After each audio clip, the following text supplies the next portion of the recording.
Highs நஞ்சு சொன்னா. இன்னைக்கு நம்ம எத பத்தி பார்க்க போறோம் அப்படின்னு பார்த்தீங்கன்னா, நம்ம தளபதி விஜய் அண்ணா நடிக்கும் ஜனநாயகன் படத்தோட ஒரு மிகப்பெரிய அப்டேட் வந்து இன்னைக்கு வெளியாயிருக்குது. அதுலயும் குறிப்பா இந்த படம் எப்போ ரிலீஸ் ஆகுது, அந்த மாதிரி அப்டேட்டும் சொல்லியிருக்கிறாங்க. சரி, இந்த படத்துல யாரெல்லாம் நடிக்கிறாங்க? இந்த படம் முழுக்க முழுக்க அரசியல் படமா? இல்லன்னா ஒரு என்டர்டெயின் படமா? ஒருவேளை இது அரசியல் படமா இருந்துச்சுன்னா, இந்த படம் இறங்குறதுக்கு ஏதாவது ஒரு பிரச்சனை வருமா? இத பத்தி தான் முழுக்க முழுக்க இந்த வீடியோல பார்க்க போறோம். இந்த வீடியோக்குள்ள போறதுக்கு முன்னாடி, இந்த படம் அதாவது இந்த ஜனநாயகன் படம் வந்து அரசியல் படமா? இல்லன்னா ஒரு என்டர்டெயின் படமா? இத பத்தி நீங்க என்ன நினைக்கிறீங்கன்னு உங்களுடைய கருத்த கமெண்ட்ல தெரிவிங்க. ஏன்னா மத்தவங்களும் என்ன படம்னு பார்த்து தெரிஞ்சுப்பாங்க. வாங்க இந்த படத்தோட அப்டேட்ட பத்தி பார்த்து தெரிஞ்சுக்கலாம். முதல்ல இன்னைக்கு ஜனநாயகன் படத்தோட ஒரு அப்டேட் வந்து வெளியாச்சுல்ல. அதாவது ஒரு போஸ்டர் வந்து வெளியாச்சு. அதுல என்ன குறிப்பிட்டிருந்திருக்காங்க, அத முதல்ல பார்ப்போம்.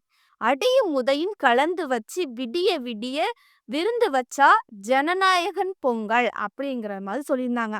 ஏன் அப்படின்னு பார்த்தீங்கன்னா, இந்த படம் வந்து எப்போ ரிலீஸ் ஆகுது அந்த மாதிரி சொல்லியிருக்காங்க. ஜனவரி 9, 2026 வேர்ல்டு வைட், அதாவது உலகம் ஃபுல்லா பொங்கல் முன்னிட்டு வந்து இந்த படம் வந்து ரிலீஸ் ஆகுறது மாதிரி சொல்லியிருக்கிறாங்க. இந்த போஸ்டர பார்க்கும்போது உங்களுக்கே தெரியும். விஜய் அண்ணா நிக்கிறாங்க. பின்னாடி ஹேண்ட்ஸ் இருக்குது. அதுக்கப்புறம் வந்து நெறைய மக்கள் நிக்கிறாங்க. இத பார்க்கும்போதே தெரியுது. முழுக்க முழுக்க அரசியல் சார்ந்த படமா தான் இருக்கும் அப்படிங்கிற மாதிரி இருக்குது. அதுக்கு முன்னாடி இதே மாதிரி இன்னொரு போஸ்டரும் வெளியிட்டிருந்தாங்க. அந்த போஸ்டர் பார்த்தாலே தெரிஞ்சிருக்கும். அதாவது தளபதி விஜய் அண்ணா இதுல ஒரு சாட்டை மூலமா வச்சுட்டு ஒரு ஸ்டெப்ல இருக்கிறாங்க. இத பார்க்கும்போதே தெரியுது. எம்ஜிஆர் கெட்டப்ல நிக்கிறது மாதிரி. அதாவது நான் ஆணையிட்டால் எல்லாம் நடக்கும் அந்த மாதிரி. சரியா? இந்த போஸ்டர்லயும் அப்படிதான் இருக்கிறாங்க. சரியா? அதுக்கு முன்னாடி ஒரு போஸ்டர் வந்து ரிலீஸ் பண்ணியிருந்தாங்க. அந்த போஸ்டர் பார்க்கும்போதே உங்களுக்கே தெரிஞ்சிருக்கும். என்ன அப்படின்னு பார்த்தீங்கன்னா, விஜய் அண்ணா ஒரு மேனுக்கு மேல இருந்து செல்ஃபி எடுக்குறாங்க. பின்னாடி எல்லாருமே வெள்ளை வேட்டி, வெள்ளை சட்டையோட நிக்கிறாங்க. விஜய் அண்ணாவ பார்த்துட்டு, இத பார்க்கும்போதே கன்ஃபார்மா தெரியுது. என்ன அப்படின்னு பார்த்தீங்கன்னா, இது முழுக்க முழுக்க ஒரு அரசியல் சார்ந்த படம் அப்படிங்கிற மாரி தெரியுது. அதாவது விஜய் அண்ணா வந்து ஒரு வெற்றி கொடிய வந்து தொடுறது மாதிரி இந்த படம் இருக்கும் அப்படி மாரி தான் இந்த போஸ்டரையும் மூலமா தெரிவிச்சிருக்கிறாங்க. இனி இந்த படம் தளபதி விஜய் அண்ணாவுக்கு அரசியல் வாழ்க்கைக்கு எந்த அளவுக்கு உதவும் அப்படின்னு பார்ப்போம். என்ன அப்படின்னு பார்த்தீங்கன்னா, இந்த படம் முழுக்க முழுக்க அரசியல் சார்ந்த படம். இந்த படம் 2026 ஜனவரி 9ஆம் தேதி ரிலீஸ் பண்றாங்க. அந்த வருஷத்துல வந்து ஏப்ரல் மாசம் எலெக்ஷன் வரப்போகுது.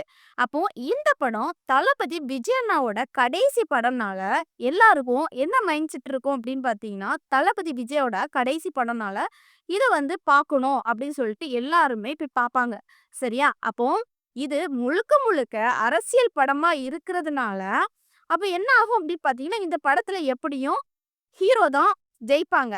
அப்ப தளபதி விஜய் அண்ணா தான் இந்த படத்துல அரசியல்லயும் ஜெயிப்பாங்க. அப்ப மக்கள் மத்தியில வந்து என்ன தோணும் அப்படின்னு பார்த்தீங்கன்னா, தளபதி விஜய் அண்ணா அரசியலுக்கு வந்தா இந்த மாதிரி பண்ணுவாங்க. ஏன்னா இந்த படத்து மூலமா நெறைய சொல்லியிருக்காங்க. அப்போ நம்ம தளபதி விஜய் அண்ணாவுக்கு ஓட்டு போடணும் அப்படின்னு சொல்லிட்டு மக்கள் மத்தியில அந்த அளவுக்கு திணிக்கப்படும்.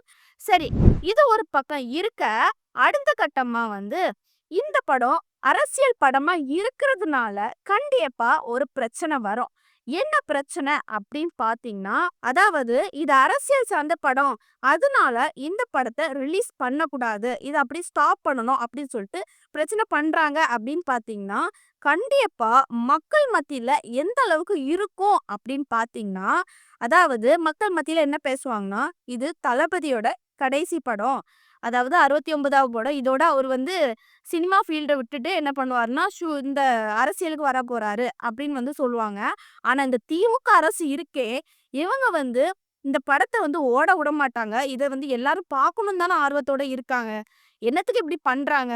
அப்படின்னு சொல்லிக்கிட்டு என்ன பண்ணுவாங்கன்னா, மக்கள் மத்தியில வந்து திமுக அரச வந்து ஏச ஆரம்பிச்சுருவாங்க. தளபதி விஜய் அண்ணாவுக்கு வந்து சாதகமா இருக்கும்.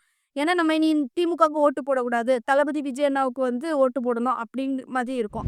சரி, இந்த படம் இறங்குனாலும் தளபதி விஜய் அண்ணாவுக்கு தான் பெனிஃபிட். என்ன அப்படின்னு பார்த்தீங்கன்னா, அதாவது இந்த படம் வந்து முழுக்க முழுக்க அரசியல் சார்ந்த படம்னால, இந்த படத்துல வந்து மக்கள் மத்தியில, அதாவது மக்களுக்கு அரசியலுக்கு வந்து என்னென்ன பண்ணுவாங்க? எதிர்க்கட்சி எந்த அளவுக்கு இருக்கு? எந்த அளவுக்கு ஊழல் பண்ணுது? எந்த அளவுக்கு அரசியல ஒழுங்கா பண்ணல? அந்த மாதிரி தான் குறிப்பிட்டிருப்பாங்க இந்த படத்துலயும். அப்போ மக்கள் மத்தியில என்ன தோணும் அப்படின்னு பார்த்தீங்கன்னா, விஜய் அண்ணா மக்களுக்காக, அதாவது அரசியல்ல இந்த மாதிரி நடக்குதே, அத தட்டி கேட்குறாங்கல்ல. அப்போ நிஜத்துல அவங்க வந்து அ ஜெயிச்சுட்டாங்க அப்படின்னா, நம்ம மக்களுக்காக நெறைய தட்டி கேட்பாங்க. யாரையுமே விட்டு வைக்க மாட்டாங்க. அந்த மாதிரி மக்கள் மனசுல வந்து முழுக்க முழுக்க விஜய் அண்ணா தான் இருப்பாங்க.